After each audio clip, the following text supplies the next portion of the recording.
Hello, everyone. I'm still Matt Schechtner, chairman of Advertising Week, and one and the only.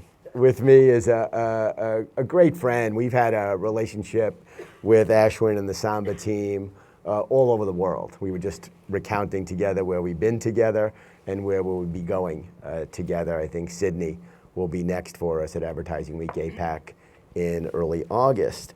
Ashwin's the CEO, and what we love about Samba is they are really right at the very center of the wheel of what is redefining the whole business of CTV and the way that brands play in that space and just so many other connected parts of that ecosystem. So let's talk about the UK, which is where we are now. Where do you think the UK is in terms of really embracing all the opportunities that are there around CTV? I think it's a really exciting moment. I don't probably need to explain to you how valuable the CTV platform is, but what is TV actually? How do we define it now? I think we have to sort of take a kind of a step back and think, is TV what we've always defined? Is it just a device? Is it a format? Is it a production value? Say, at a certain level of production, it goes from video to TV. Well, it could be a lot of these things, but I think in general, from a pure marketing standpoint, as a place in an environment to tell a story and to build a brand, it's a really exciting moment for the UK. And I think there's an opportunity, given all the behavioral change. We've adopted streaming platforms, some that are without ads, some that are now offering ad tiers, and some that are entirely subsidized by ads.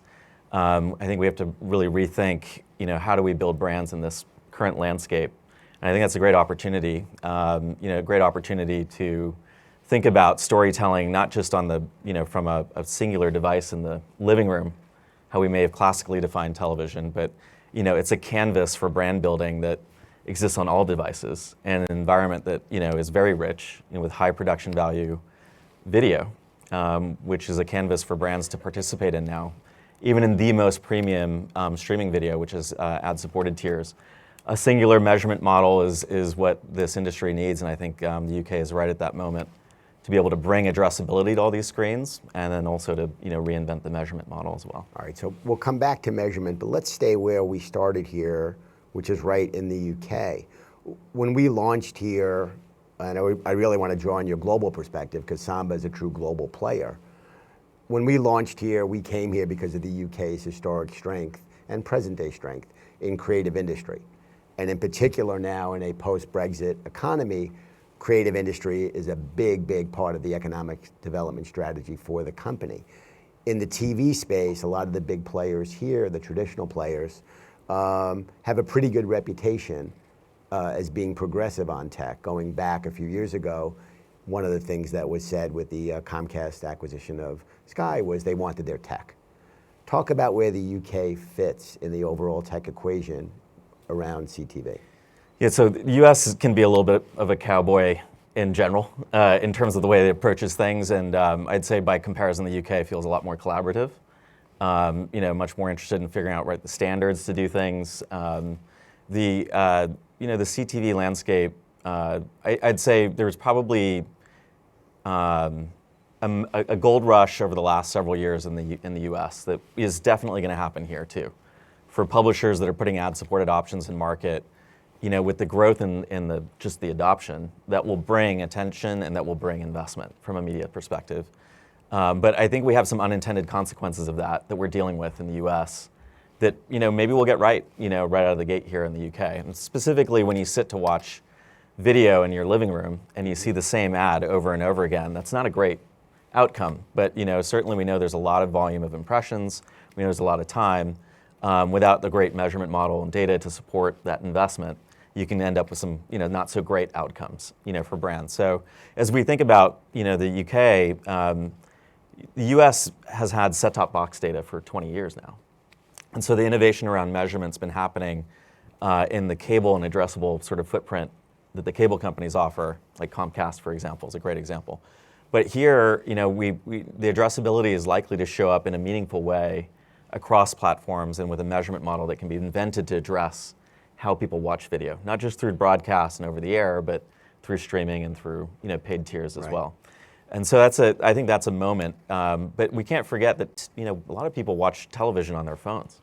Right. And so an omni-screen view, a singular holistic view of television as a format of video is something that I think we can build here. And I think we're certainly seeing that from our clients here in the UK, that they're interested in innovating and getting this right, and using data that we now have from televisions, using identity, doing it in a privacy compliant way, which I think the UK benefits from having the context of Europe and doing this with the right, sort of protections for consumer.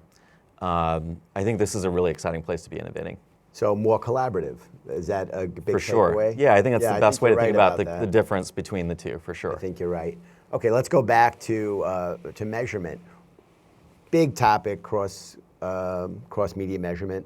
Talk about what you're seeing the last 6 months, a year. Seems like there's a lot of forward momentum in that space. Yeah, so in the US during COVID, the dominant rating system lost accreditation. And that opened up a floodgate of measurement companies who've been sitting out there, including ourselves, who've been looking for an opportunity to measure and innovate in measurement, but to measure everything, video, across screens, television, streaming.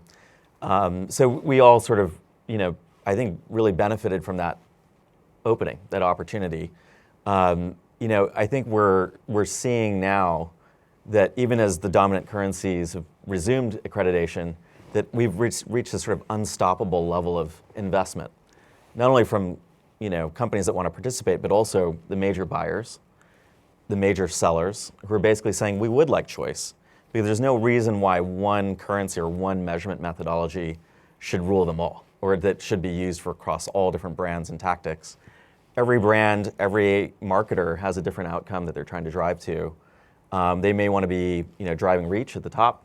They may be wanting to drive conversion, outcomes at the bottom of the funnel. But a currency for each one may vary.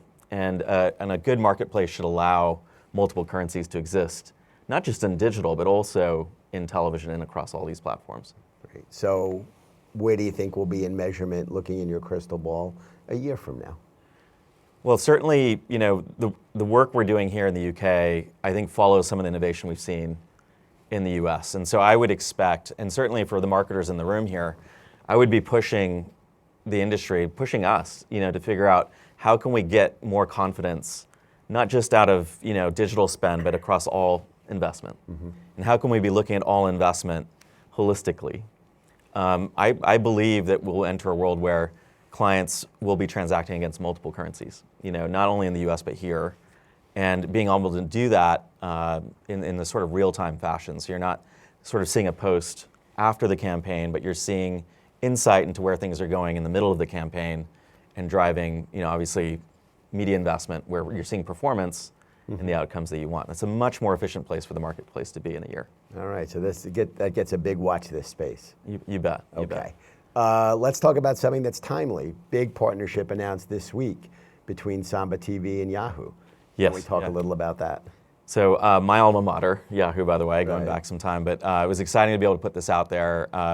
Yahoo, through acquisitions, is actually, from our client's perspective, has a really leading world-class technology stack. And our clients basically have told both Yahoo and Samba, wouldn't it be great if we can use the tech stack that Yahoo has to optimize, not only digital, but looking at TV and digital together, to build plans in that tech stack, to be able to execute and optimize in them, and then measure the effect. And so Yahoo saw in Samba a global partner that operates in many of the same markets that they have, to pull our data from over 24 brands of television into an environment where it can be basically utilized in this real-time fashion, where in their tech stack, where many clients are building campaigns and operating them. So that's the beginning of a really exciting chapter for us. We announced we're working with them in several countries, and so we're excited to see where that could go for our shared partners and clients.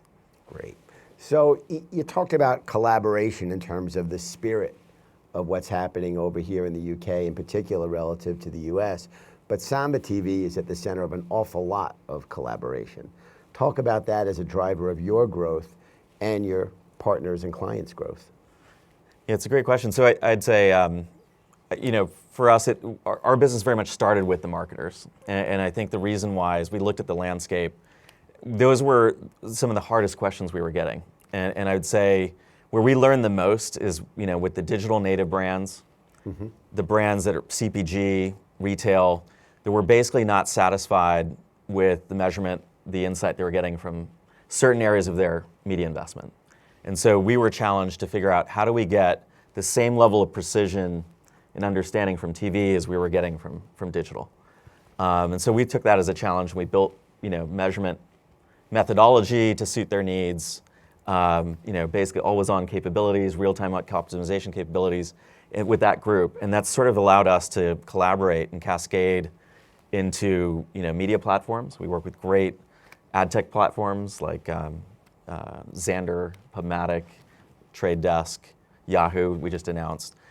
Several major platforms that are basically saying if it works for these clients, it should work in the environments where they're trading.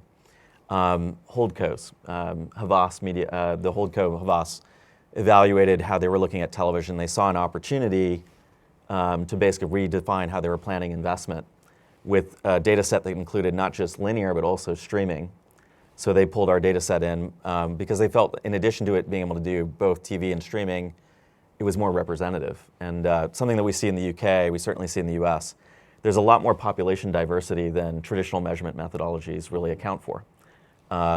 Across cultural lines, demographic lines, to bucket everyone in a 20th century model feels like we're missing something. Absolutely. And so when they looked at our data, they said, hey, well, let's reinvent this with the ability to address not only ethnographics, but demographics and geographies that are much more precise than we have been historically. So holdcos, brands, publishers, and platforms, we announced a major deal with TikTok last week at the New Fronts. Great. They were excited to basically bring TV into the perspective of what you can buy through TikTok. Specifically, how does TikTok drive not only awareness for brands in TikTok, but also can TikTok drive consumption of streaming in other platforms outside of TikTok? And we proved a really exciting link between the ads that you see in TikTok and videos you'll watch in Disney Plus or in Amazon Prime and other places. So that kind of collaboration is really sort of core to Samba's existence and how we would like to bring our data to the market. So lending a different definition to connected TV. You bet. Yeah, connecting everything through TV. So 22, great year for Samba, huge international growth, 23 on track to be another terrific year. One of the things that we see being in now 6 global markets, many with you as a partner, which we're very grateful for. Everybody always thinks they're smarter somewhere else, right? Years ago, there was a general perception that Asia was ahead of the US on mobile, Japan and Korea in particular. What do you see in terms of the global vantage point? Are there places in the world that you think are ahead, hotter? If you're going to the casino in Leicester Square and you're going to place a bet on global growth and you have to pick a part of the world, what are you betting on? There was you mentioned Africa just a few minutes ago and your excitement for the marketplace, and you have an event there. There's a proverb, an African proverb that says, if you want to go fast, go alone. If you want to go far, go together. As you think about, well, what's the opportunity in Europe, I actually think the collaboration that you see here, while it may mean a slower start, what I think it does is it builds a more robust and longer term outcome for the future.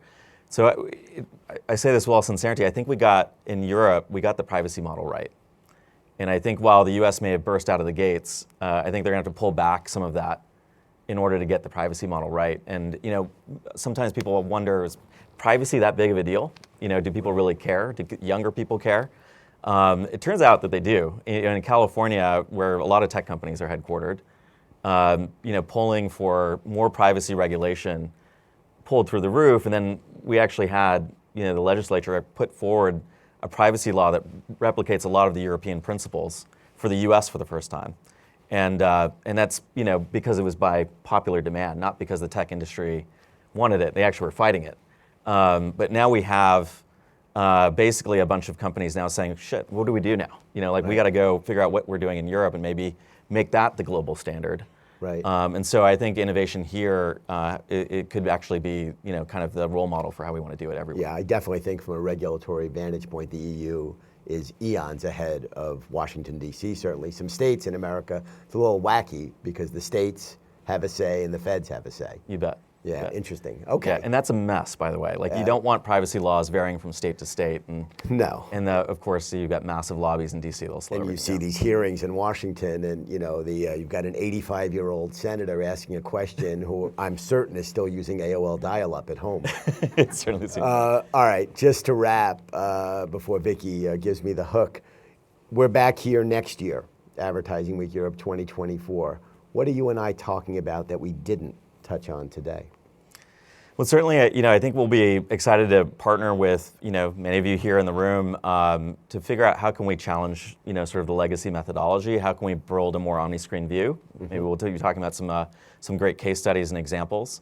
I think there's the AI topic's hard to avoid. I think we will see AI, make its way. Language models, computer vision models, machine learning models, like we've talked about earlier, all sort of flowing into the television for the first time. We'll be excited to talk to you about what we're doing there as well. Fantastic. Yeah. Ashwin, Navin. Thanks, buddy. Thanks, Matt. All right.